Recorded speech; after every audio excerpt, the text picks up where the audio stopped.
क्या क्या कहा तुमने? अभिनव कड़वाल? उधर से उस अनजान आदमी ने फोन पर पूछा। इंस्पेक्टर ने हाँ में सिर हिलाया और कहा, जी सर, सुनने में तो यही आया है। ठीक है, इस इंफॉर्मेशन के लिए तुम्हें तुम्हारा इनाम मिल जाएगा।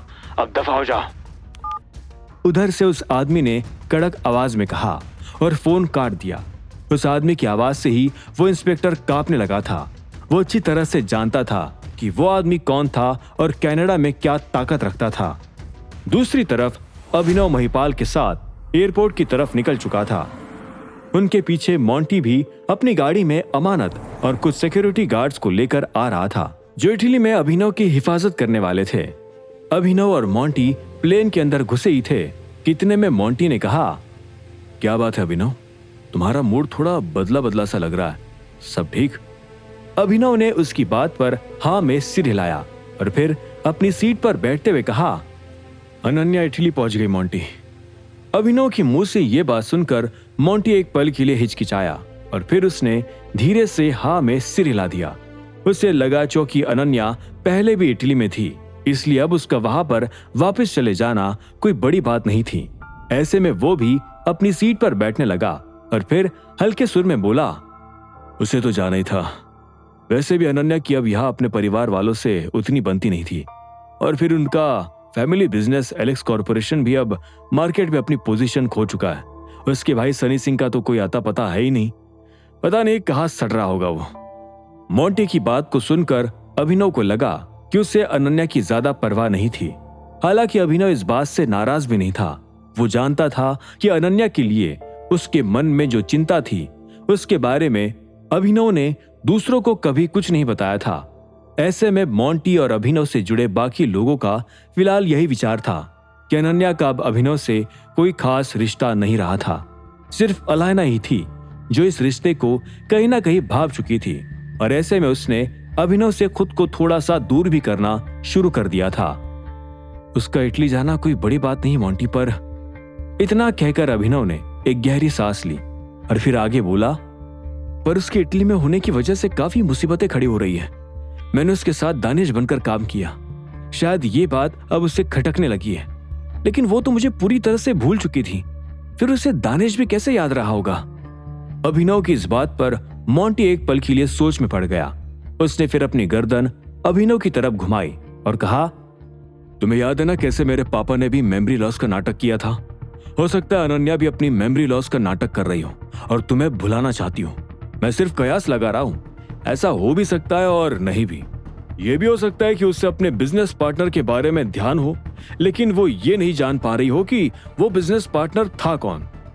मोंटी की बात सुनकर अभिनव ने उसे एक पल के लिए देखा और फिर गहरी सांस लेकर कहा, अनन्या मुझसे नाटक तो नहीं करेगी, और वैसे भी उससे मेमोरी लॉस हुआ है, ये बात मुझे डॉक्टर ने बताई है और सबूत के तौर पर रिपोर्ट भी दी है। अब डॉक्टर तो मुझसे झूठ बोलने से रहा, लेकिन तुम्हारी दूसरी बात जरूर सच हो सकती है। अनन्या को सिर्फ ये याद होगा कि किसी ने उसके बिजनेस में मदद की थी, लेकिन अब जो वो मुझे भूल चुकी है इसलिए उसे दानिश भी याद नहीं रहा होगा। किसी ने सही कहा है, लोग नाम भूल जाते हैं लेकिन उनके काम हमेशा याद रखते हैं। अभिनव ने मुस्कुराते हुए अपनी बात खत्म की। उसने अनन्या के बिजनेस में जो भी मदद की थी उससे अभिनव संतुष्ट था। वो हमेशा से अपने करीबी लोगों को उनकी जिंदगी में आगे बढ़ाना चाहता था और ऐसे में अनन्या की सही वक्त पर उससे फिर से मुलाकात हुई थी। भले ही अभिनव को उसके लिए अपनी एक नकली पहचान भी बनानी पड़ी थी, लेकिन अंत में सब कुछ ठीक हो भी गया था। बस अगर अर्जुन ने वो गोली नहीं चलाई होती तो अच्छा होता। कल की हियरिंग में वो साला बर्बाद हो जाना चाहिए, अभिनव ने अपने आप से कहा और वो खिड़की के बाहर देखने लगा। इतने में मोंटी ने एक गहरी सांस लेकर फिर से कहा, वैसे तुम्हारे और अलायना के बीच क्या चल रहा है फिलहाल? मतलब अगर तुम उस बारे में बात करना चाहो तो। अभिनव ने फिर से मोंटी की तरफ गर्दन घुमाई और एक हल्की सी मुस्कान के साथ कहा, ये बातें फिलहाल रहने दो दोस्त, हम पहले इस जंग के बीच में हैं और ऐसे में इस वक्त कहीं और ध्यान देना ठीक नहीं, और फिर जो कुछ भी होगा मैं और अलायना समझ लेंगे। मैं जानता हूं हम दोनों ने काफी वक्त से एक दूसरे से बात नहीं की है, लेकिन इसका मतलब ये नहीं कि हमारे बीच कोई झगड़ा है। अलायना अब भी मेरी दोस्त है और आगे भी रहेगी। खैर दोस्त तो है, वो तो हमेशा ही रहेगी, यही तो अलायना की खास बात है, मोंटी ने सिर हिलाकर कहा और फिर अपनी गर्दन वापस खिड़की की तरफ घुमा ली। उसे न जाने क्यों ऐसा लगा मानो दोस्ती शब्द का इस्तेमाल करके अभिनव कुछ अंदेशा दे रहा था। वो कहीं ना कहीं ये कहना चाह रहा था कि शायद अलायना और उसके बीच का रिश्ता अभी भी दोस्ती से आगे नहीं बढ़ा था। अभिनव ने भी मोंटी को एक पल के लिए देखा और फिर वो उसके आगे बैठी अमानत को देखने लगा। अमानत अपने कानों में ईयरफोन्स लगाकर सो गई थी, इसलिए उससे अभिनव और मोंटी के बीच हुई बातों की आवाज नहीं आई थी। अगर मोंटी की लाइफ में अमानत ना आई होती तो मेरी कही ये बात शायद उससे और भी ज्यादा चुभती। अभिनव ने अपने मन ही मन कहा। वो दोस्ती शब्द से मोंटी को यही हिंट दे रहा था कि वो और अलायना फिलहाल किसी रिलेशन में नहीं थे और अभिनव का मन अब अनन्या को चाहने लगा था। ऐसे में जब मोंटी को यह महसूस होता कि अभिनव अलायना से दूरी बनाना चाहता है तो उसे इस बात का बुरा लगता। मोंटी को असल में अलायना की फिक्र थी। उसने सिर्फ अभिनव से प्यार करने के चक्कर में मोंटी के प्रपोजल को भी ठुकरा दिया था। ऐसे में अगर अभिनव उसे एक्सेप्ट नहीं करता तो अलायना जिंदगी भर अकेली रहने का फैसला भी कर सकती थी। शायद ये बात मुझे अलायना को भी समझानी होगी, अभिनव ने दोबारा अपने आप से कहा और वो आंख बंद करके अपनी सीट पर लेट गया। उसके ख्याल लगातार अनन्या की तरफ दौड़ रहे थे। ऐसे में अभिनव ने अपने मन को तुरंत शांत करने की कोशिश की और इतने में उसे कुछ याद आया। उसने फिर तुरंत अपनी आंख वापस खोली और मोंटी की तरफ देखकर कहा, मैं तुम्हें एक बात तो बताना भूल ही गया। अभी पार्टी में मुझे गिरिराज गंगवार का फोन आया था। अर्जुन की पहली कोर्ट हियरिंग कल ही होने वाली है और हाँ, दिक्पाल उसकी कंडीशन के बारे में भी जान चुका है। मोंटी ने भी तुरंत अभिनव की तरफ देखा और उसकी बात पर हाँ में सिर हिलाते हुए कहा, ठीक है, जब तक हम वापस आएंगे तब तक बलराज भी अपनी तैयारी कर लेगा। अभिनव ने भी उसकी बात पर हाँ में सिर हिलाया और कहा, उम्मीद तो है, देखते क्या होता है। वापस आते ही मैं सबसे पहले अर्जुन से मिलूंगा। मुझे उससे एक बात कहनी है, एक जरूरी बात। इतने में अचानक प्लेन के कैबिन का दरवाजा खुला और एक हॉस्टेस वाइन की बोतल और 2 ग्लासेस के साथ अभिनव के पास आने लगी। सर, मे आई? उस हॉस्टेस ने एक मुस्कान के साथ कहा, नो थैंक्स, मोंटी को पिलाओ। इतना कहकर अभिनव ने फिर से अपनी आंख बंद कर ली। वो हॉस्टेस उसका ऐसा रवैया देख एक पल के लिए हिचकिचाई और फिर मोंटी की तरफ पलट गई। Monty sir? मोंटी ने तुरंत सिर हिलाया और हॉस्टेस की ट्रे में से एक ग्लास और बोतल उठा ली। एक तरफ मोंटी शराब का ग्लास भरने लगा था तो दूसरी तरफ अभिनव धीमे धीमे खर्राटे। कई घंटों बाद फिर अचानक अभिनव के कानों पर एक जानी पहचानी आवाज पड़ी जिससे उसकी नींद खुल गई। उठो अभिनव। जब उसने अपनी आंखें खोली तो देखा कि मोंटी उसके सामने ही खड़ा था।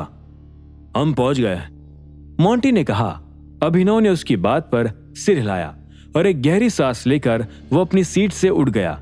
मोंटी और वो प्लेन से बाहर आ गए और उन्होंने देखा कि एयरपोर्ट पर 3 गाड़ियां ऑलरेडी उनका इंतजार कर रही थी। उन गाड़ियों के पास अभिनव के कुछ आदमी भी थे जो उससे पहले ही प्लेन से नीचे उतर चुके थे। अभिनव उन गाड़ियों के करीब जा ही रहा था कि इतने में उसका फोन बजने लगा। उसने स्क्रीन देखी तो पाया कि वो फोन अलायना का था। ऐसे में उसके मन में अचानक वो ख्याल फिर से आने लगे जो सोने से पहले भी उसके मन में घूम रहे थे। वहीं दूसरी तरफ जब मोंटी ने भी एक टेढ़ी नजर के साथ अभिनव के फोन पर अलायना का कॉल आते देखा तो उसके सिर पर सल आ गए। इससे अचानक अलायना का फोन क्यों आ रहा है? कहीं गुड़गांव में कुछ हो तो नहीं गया? मोंटी ने अपने आप से पूछा। इतने में अभिनव ने एक गहरी सांस ली और अलायना का फोन उठा लिया। हेलो नंदिता, अभिनव गाड़ी में बैठते हुए बोला। महिपाल उसी की गाड़ी में कैप्टन सीट पर जाकर बैठ गया। वही मोंटी और अमानत दूसरी गाड़ी में जाकर बैठ गए। तीसरी गाड़ी में अभिनव के बचे हुए आदमी बैठ गए थे। पहले मोंटी की गाड़ी आगे बढ़ी और फिर उसके पीछे पीछे अभिनव की दूसरी और उसके आदमियों की तीसरी गाड़ी आने लगी। अभिनव? उधर से अलायना ने एक धीमी सी आवाज में अभिनव को पुकारा। ऐसे में अभिनव भी दोबारा एक गहरी सांस लेकर बोला, बड़े दिनों बाद फोन किया, कैसी हो तुम? मैं ठीक हूँ, बस अभी अभी मैगजीन में तुम्हारा फोटो देखा। वाइस प्रेसिडेंट बनने की बधाई हो। अलायना ने हंसते हुए कहा। अभिनव को उसकी आवाज में खुशी महसूस हो रही थी। ऐसे में वो भी मुस्कुराते हुए बोला, थैंक यू। देखना, एक दिन मैं टाइगर की कुर्सी भी खा जाऊंगा, टाइगर को भी औकात दिखा दूंगा उसकी। अलैना ये सुनकर और भी जोर से हंसने लगी और बोली, बिल्कुल, सिर्फ टाइगर ही टाइगर से निपट सकता है। खैर, जो कुछ भी हो रहा है उसे देखकर ऐसा लग रहा है मानो हम अब अपनी मंजिल के करीब है। यह सुनकर अभिनव एक पल के लिए हिचकिचाया और फिर बोला, मंजिल तो हमेशा से करीब लग रही है नंदिता। मैं दिक्पाल को खत्म करने की कब से कोशिश कर रहा हूं, लेकिन वो साला जिंदा बच ही जाता है। बस दुआ करता हूं कि इस बार उसका काम तमाम हो जाए। अलैना ने तुरंत अभिनव की बात पर सिर हिलाया और उसे हौसला देते हुए कहा, मुझे तो पूरा भरोसा है कि इस बार हम जीत जाएंगे अभिनव। दिक्पाल के जीवन का सुख अब ज्यादा दिनों तक नहीं टिकने वाला है। जिस दिन वो लाचार हो जाएगा ना, उस दिन मुझे सबसे ज्यादा खुशी होगी। अभिनव ने भी अलैना की बात पर सिर हिलाया और कहा, एक बात बताओ, मैंने तुम्हें इस पार्टी के बारे में बताया था ना, और फिर मोंटी से भी कहा था तुम्हें इन्फॉर्म करने के लिए, फिर तुम इटली क्यों नहीं आई? अभिनव के सवाल पर अलैना ने एक गहरी सांस ली और कहा, मैं पार्टी के बारे में जानती थी अभिनव, लेकिन मुझे फिर एहसास हुआ कि बलराज को उसके प्लान में मेरी बहुत जरूरत थी। मेरे लिए ये फैसला लेना मुश्किल था, मगर फिर मैंने सोचा कि पार्टी तो बाद में भी हो जाएगी, पहले काम कर लेना चाहिए। अभिनव ये सुनकर हंसने लगा और बोला, ये बात तुमने खुद से सोची या बलराज ने अपने शब्दों में तुम्हें कही है? अलैना भी हंसने लगी और बोली, हाँ, बलराज ने कही थी। अभिनव हाँ में सिर हिलाकर मुस्कुराया और बोला, अच्छा, तुम बस अपना ध्यान रखना, मैं गुड़गांव आकर फिर तुमसे मिलता हूं, ठीक है? ठीक है अभिनव, पर तुम भी इटली में अपना ध्यान रखना। बाय। इतना कहकर अलैना ने फोन काट दिया। अलैना से बात करके अभिनव को अच्छा तो लग रहा था, लेकिन इटली की सड़कों को फिर से देखकर उसे अपने मन में हलचल भी होने लगी थी। उसे फिर से वो वक्त याद आने लगा था जब एक तुषार नाम के लड़के से अभिनव ने पूरे आत्मविश्वास के साथ कहा था कि वो अलैना से प्यार करता है। हालांकि फिलहाल सिचुएशन बदल चुकी थी। अभिनव का दिल अनन्या के लिए धड़क रहा था, जिसके साथ भी उसने ये सड़कें दानिश बनकर नापी थी। पता नहीं अनन्या फिलहाल कहाँ होगी और किस हाल में होगी, बस वो मुझे देखने से इनकार ना कर दे, अभिनव ने अपने आप से कहा और गहरी सांस ली। अनन्या को लेकर उसे अचानक थोड़ी घबराहट होने लगी थी। वो जानता था कि इटली में कई सारे माफिया से जुड़े लोग हैं और उनका दिमाग गर्म ही रहता है। ऐसे में अनन्या गलती से भी कुछ उल्टा सीधा बोलकर किसी को गुस्सा दिला देती तो सामने वाला भी बेकाबू होकर उस पर हमला कर सकता था। अब आगे क्या होगा? क्या अभिनव अनन्या को ढूंढकर उससे बात कर पाएगा? अगर अनन्या ने उससे मिलने से मना कर दिया तो वो क्या करेगा और कैसे सुलझेगी अनन्या और अलैना के बीच उलझी हुई उसके प्यार की गुत्थी? क्या होंगे इन सभी सवालों के जवाब? जानने के लिए सुनते रहिए आगे।